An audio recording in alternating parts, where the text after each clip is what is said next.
Good morning student. Today we are going to learn about a complex tissue which are included in your syllabus unit number 1. So one by one we go to learn about complex tissue.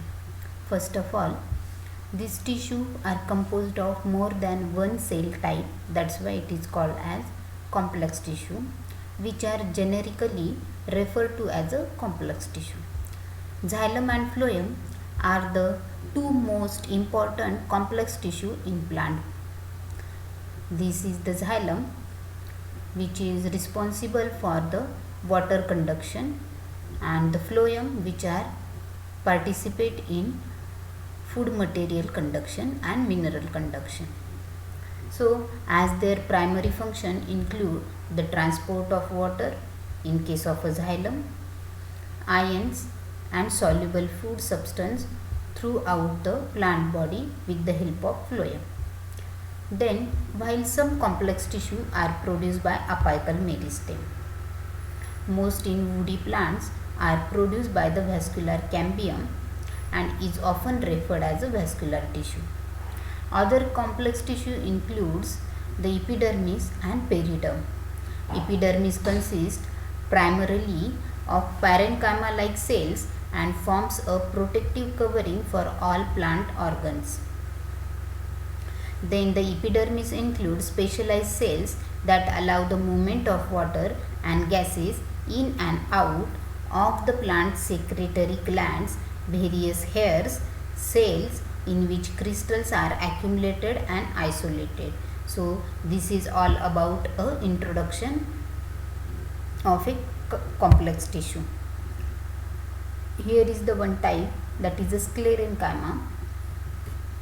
With the help of sclerenchyma, there is a development of two main tissues, that is one fiber, which is occur in different plant parts that possesses structure.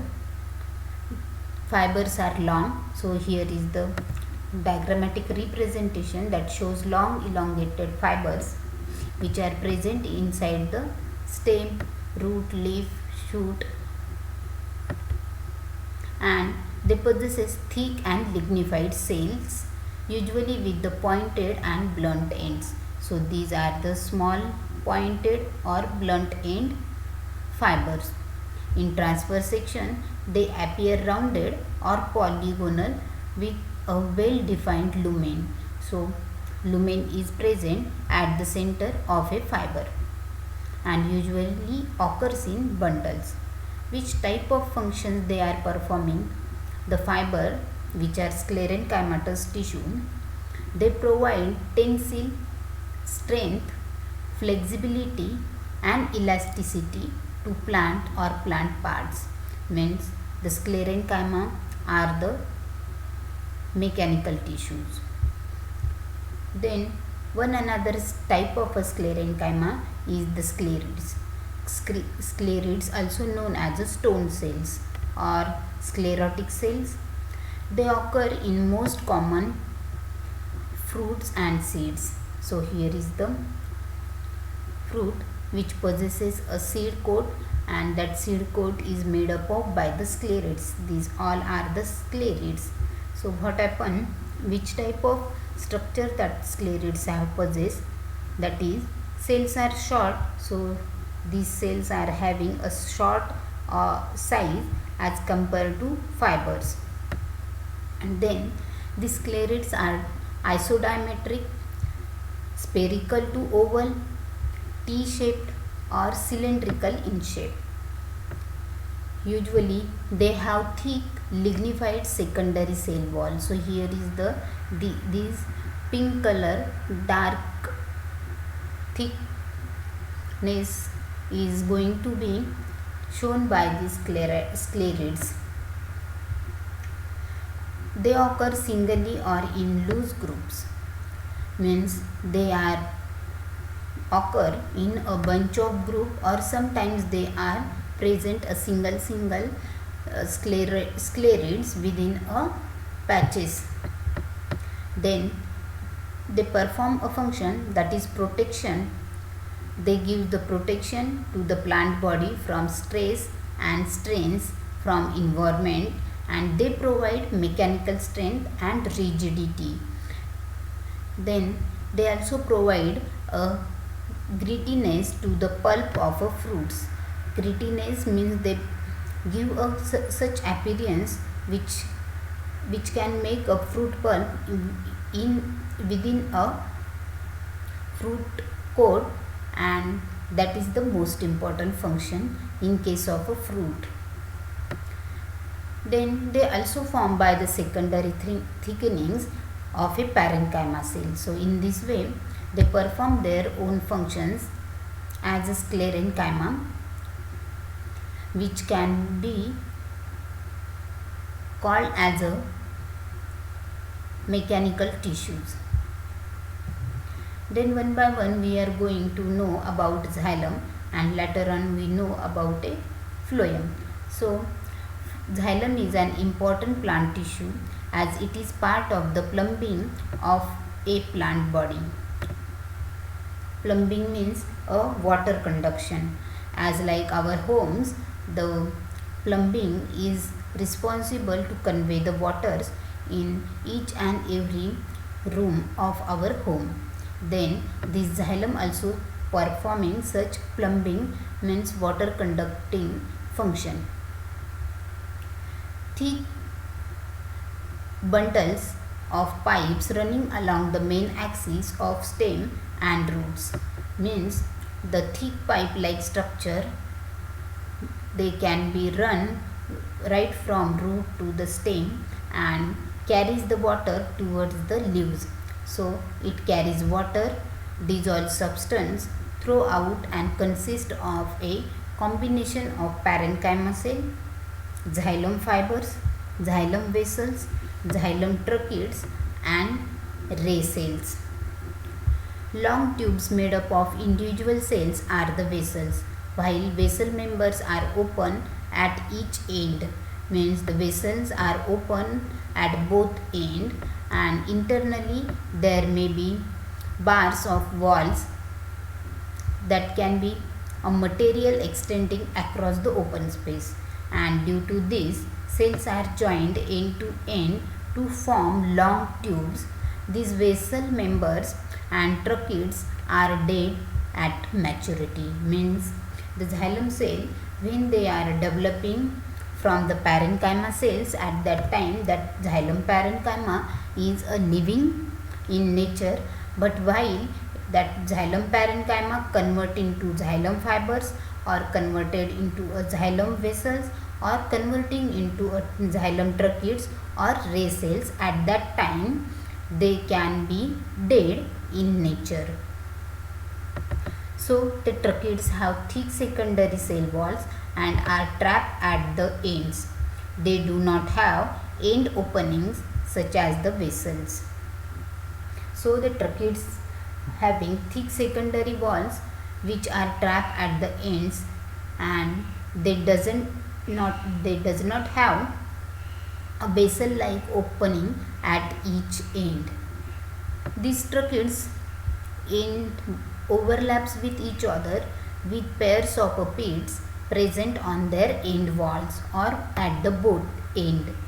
The pits pairs allow water to pass from the cell to cell, while most conduction in the xylem is up and down, and there is some side to side or lateral conduction via rays, and these rays are horizontal rows of long living parenchyma cells that arise out the vascular cambium in trees and other woody plants. So in this way they can perform their functions.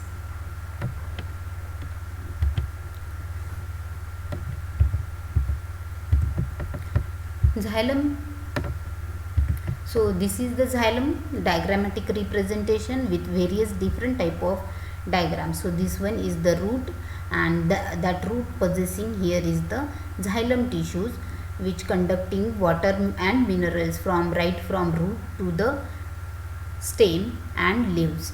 and this is again a transverse section and radial section, which can shows these are the dark reddish color spot are the vascular bundles, and these vascular bundle are running throughout the stem or root systems in this way, as like a plumbing in our houses.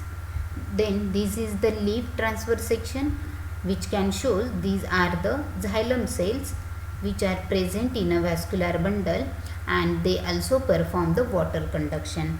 And here is the actual components of a xylem. So this one is the vessels which possesses a wide openings at the both end, while here is the tracheids which have tapering ends without any opening at their ends. Then this one is the xylem vessels, and these smaller long elongated cells are nothing but tracheids, and both are participate in a water conduction. Then come towards the xylem. Here is the protoxylem. Protoxylem means that xylem which are present or which are primary xylems, and the metaxylem are the xylem which are secondary xylems. So what is the basic difference in between protoxylem and metaxylem? That is, protoxylem first formed and metaxylem are laterally formed. Then protoxylem possesses short time period or short lifetime, and metaxylem has long lasting lifetime period. This protoxylem possesses fibers which lack of fibers, and metaxylem has fibers. But the vessel in case of a protoxylem are having narrow diameter, while in case of a metaxylem they have a broad vessels in diameter. Likewise, primary and secondary xylems possesses a primary xylem are found in primary growth of root, stem and leaf, while secondary xylem are found in same root and stem and leaves, but if they attain a secondary growth at that time, they also simultaneously develop within it. Then for the development of a primary xylem there is a procambium, but in case of a secondary xylem there is a primary cambium is responsible. Then primary xylem have a secondary walls which are various type in tracheids and vessel, but in case of a secondary xylem these secondary walls are having petates or small pore like structures are found on that. In case of a primary xylem, parenchyma not differentiated into ray and axial parenchyma, while in case of a secondary xylem, this parenchyma differentiated into ray and axillary parenchyma. So in this way they are having their own peculiar characteristics. So when there is a xylems are arranged in a vascular bundles, they have showing various different type of arrangement or architecture. So on the basis of their architecture they are divided into endarch, exarch and mesarch. So how they can be developed into such three different structures? So they are based on relative position of a protoxylem and metaxylem. The xylem is of the following three types. Exarch. Exarch is nothing but a condition in which protoxylem lies towards the periphery and the metaxylem towards the central axis in case of roots. While in case of roots, a condition in which protoxylem lies towards the center and the metaxylem towards the periphery in case of a stem. As like root and stem, mesarch, which is a type of a xylem or the arrangement of a xylem, they possesses or showing metaxylem which are remain in the center, and surrounded all around by the protoxylem, means they give a mixed appearance, and that's why they are called as a Maillard condition. So here is the all xylem elements are showing in a transverse section as well as in a longitudinal section. So first of all we are going towards the transverse section. This transverse section shows the parenchyma cell. So this one is the parenchyma cell, and these circular cells are nothing but an annular elements. Then this one is the spiral elements. These are the spiral elements which are having spiral thickenings. Then these are the parenchyma cells. So these are again a parenchyma cell in a longitudinal section. This one is the scalariform element which are present over here with a scalariform pits which are shown in longitudinal section, and this one are the spiral elements, means the spiral thickenings which can create a small opening called as a pits or perforations. In this way, sometimes some vessel elements possesses a reticulated pits on the vessels, and that's why there is a development of reticulated pits or elements on the vessels. As like this, scalariform pits are also found on vessels, and that is nothing but a structure like a steps on a vessel. And last one, that is a pitted vessels. This one is the small pits are present on a longitudinal or a complete lengthwise in case of a vessel. So all these are the vessel elements which showing different type of a pits element found on the xylem parenchyma and xylem vessels. So in this way we can know which type of pits or perforation or small openings are present on the vessels. They are simple in origination, that is a parenchyma cell. That parenchyma cell converted into a annular vessels, and that annular vessels again converted them into a spiral vessel. That spiral elements are converted into a double helical spiral elements, and then the spiral element are again converted into a scalariform elements. Scalariform elements again converted into a reticulated elements or pits, and lastly some vessels are having a simple pits but with a high density on the vessel wall. So in this way we can arrange them in a evolutionary manner. Then here is the actual xylem elements are shown in a vascular bundle. So this is the transverse section of a vascular bundle which shows first of all parenchyma, which is living in nature, but after attaining maturity they becomes a dead in nature, and then this parenchyma cell grow and develop into a vessel. This is the xylem vessel. So this one is the xylem vessel which have walls, and this one is the sieve element. This one is the pits, and this one is the sieve elements, and these are the companion cells which are present surrounding the phloem cells. So these are the two combinations which are found in a single vascular bundle, that is xylem and phloem elements, and all together are called as a complex tissue. Then come towards the phloem. Phloem is an equally important plant tissue as it also part of the plumbing of a plant body. Phloem carries dissolved food substance throughout the plant body. As like a xylem are dead one in nature, and when we compared that xylem with phloem at that time, we have to see that the phloems are always living in nature because they dissolve, they conduct a food material, and that's why they are living in nature. So this conduction system is composed of sieve tubes, member and companion cell that are without secondary walls. The parent cells of the vascular cambium produce both xylem and phloem.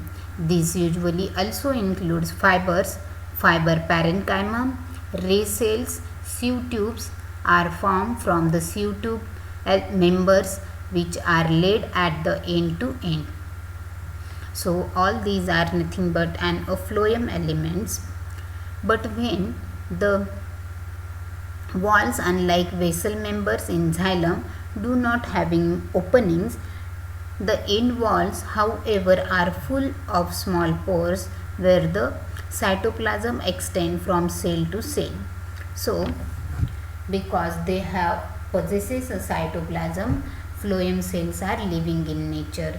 Or if they having cytoplasm, nucleoplasm, at that time they having a protoplasm, and if the cell possessing a protoplasm, that cell is becomes a living in nature. So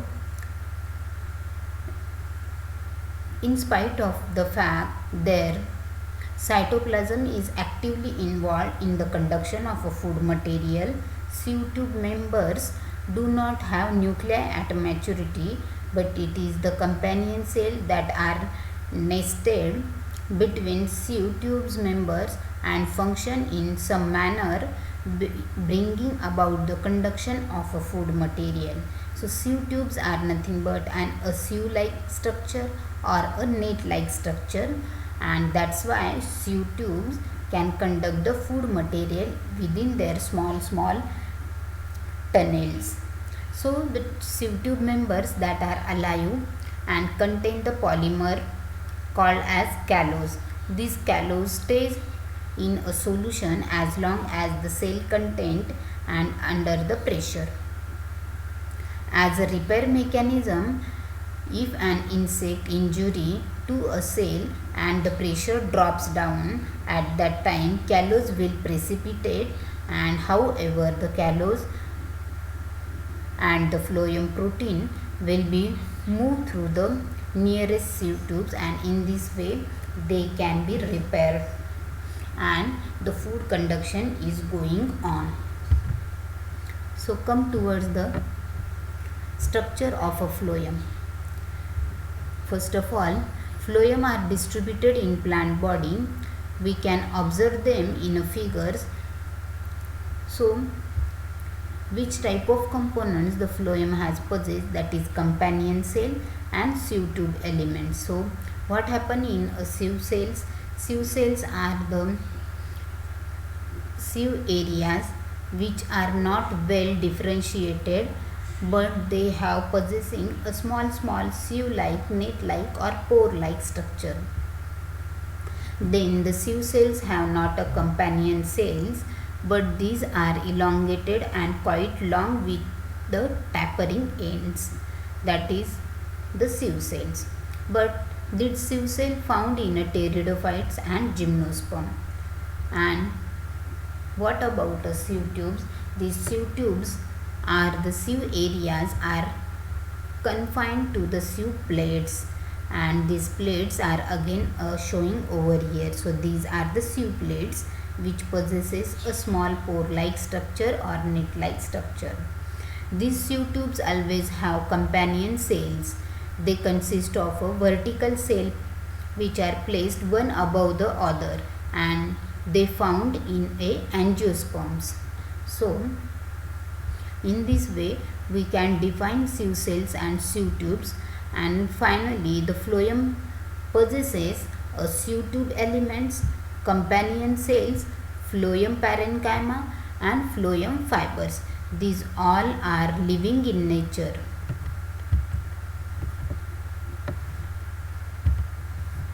So this is the diagram which shows sieve plates.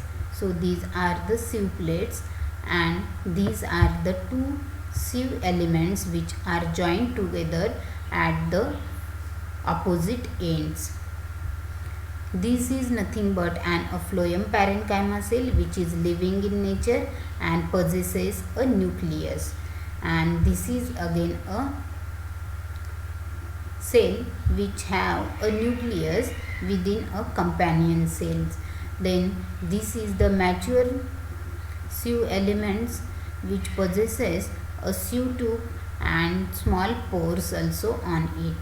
This is the parenchyma which have a plastids also, because these cells are living in nature, so that's why they have a few cell organelle present within it. So what is the basic difference in between xylem and phloem? That is, xylem conduct the water and minerals, while the phloem conduct the organic solutes or food material. Xylem conduction is mostly unidirectional, and that is from root to the apical parts of the plant body, while in the phloem the conduction may be bidirectional from leaves to the storage organ and growing parts of a plant body, or from storage organ to the growing plant parts. Likewise, xylem conducting channels are tracheids and vessels, but in case of a phloem the conducting channels are the sieve tubes. Then xylem components includes tracheids, vessel, xylem, xylem parenchyma and xylem fibers. So these are the part of a complex tissues, and in case of a phloem, the phloem has components that are sieve elements, companion cells, phloem parenchyma and phloem fibers. So this is the basic difference in between xylem and phloem. But the xylem components which are participate in a conducting channels, these are just tracheids and vessels, while in case of a phloem they are nothing but a sieve tubes, and rather elements are the supporting elements for the conduction purpose. Then, as like said, complex tissue are epidermis is also a complex tissue, and that's why we are going to know about the epidermis. So what is meant by epidermis? It is a complex tissue, and it is interesting because that present at the outermost surface of each and every plant parts. It may be a root, stem and leaves. That epidermis is in direct contact with the environment and therefore is subject to the environmental condition or environmental exchange of gases or whatever it may be, water, minerals also. Generally the epidermis is one layer thick, and however there are exceptions such as tropical plants where the layer may be several cell thick and thus act as a sponge. Cutin, a fatty substance secreted by the most epidermal cells, and they form a waxy protective layer called as a cuticle.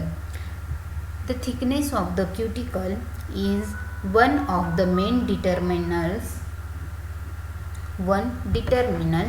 and of how much water is lost by the evaporation.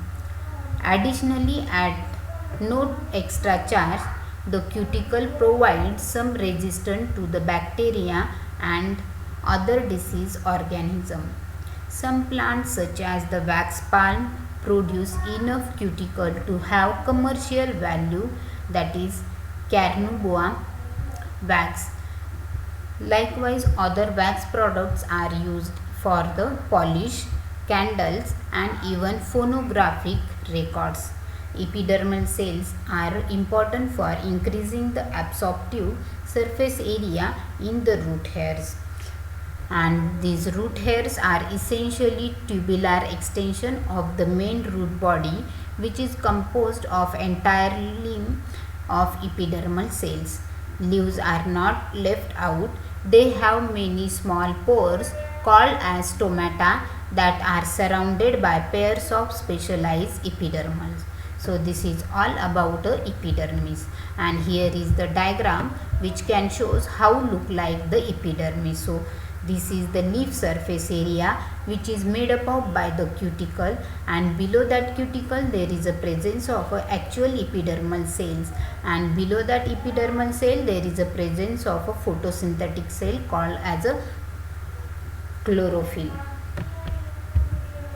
And this is the epidermal surface layer which showing a trichomes. These are the subsidiary cells. These are the electron micrograph which shows the trichomes and stomata. So this structure showing a cuticle which is outermost thickening. Below that there is a presence of a upper epidermis. That upper epidermis followed by the palisade mesophyll cells, and below that there is a spongy mesophyll, and at last there is a presence of a lower epidermis, and again below the lower epidermis there is a presence of a cuticle. So in this way each and every leaf structure having such type of a structure. So this is again a fruit which shows a dermal tissue cells. This is the cuticle layer, and inside that cuticle layer there is a presence of a trichome. This trichome is nothing but an epidermal outgrowth. Likewise here is the presence of a stomata which is developed by the guard cell, and that is again a epidermal outgrowth called as a stomata. So this is the again a electron photograph which shows the empty epidermal cells. These are the mesophyll cell, palisade mesophyll, and this is again a palisade parenchyma or mesophylls. So in this way we have done about a epidermis, and come towards the periderm. Periderm is found in woody plants when the cork cambium begins to produce new tissue to increase the girth of the stem or root of the epidermis, which is slugged off and replaced by the periderm. Periderm is made up of semi-rectangular and box-like cork cell. This will be the outermost layer of a bark. These cells are dead at maturity, and however the cells die, the protoplasm secrete a fatty substance called as a suberin, and they are flow into the cell wall. This suberin makes the cork cell waterproof and aids in protecting tissue beneath the bark. There are parts of the cork cambium that produce pockets of loosely packed cork cell. These cork cells do not have suberin, and that is embedded in the cell walls. These loose areas are extended through the surface of the periderm and called as lenticels. So these are the small opening which is called as a lenticels, which is present near the cork cambium. This cork cambium develop the phellogen, phelloderm and pericyclic fibers. So in this way, this is the part of a complex tissue. Here is the large view of a lenticel pore, and they possesses different type of tissues which are a part of a secondary growth. That is lenticel tissue. This is a phellogen. This one is the collenchyma. These are the cortical parenchyma. This one is the secondary phloem. These are the secondary xylem, and this one are the medullary parenchyma. So in this way there is a arrangement of a complex tissue. So this is all about a complex tissue which are part of a mechanical strength of a plant body, which gives actual support to the huge plants of the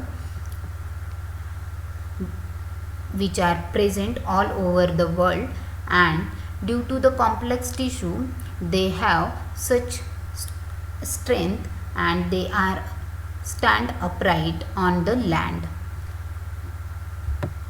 Thank you for watching my video. In next lecture we will know about a different topic. Thank you.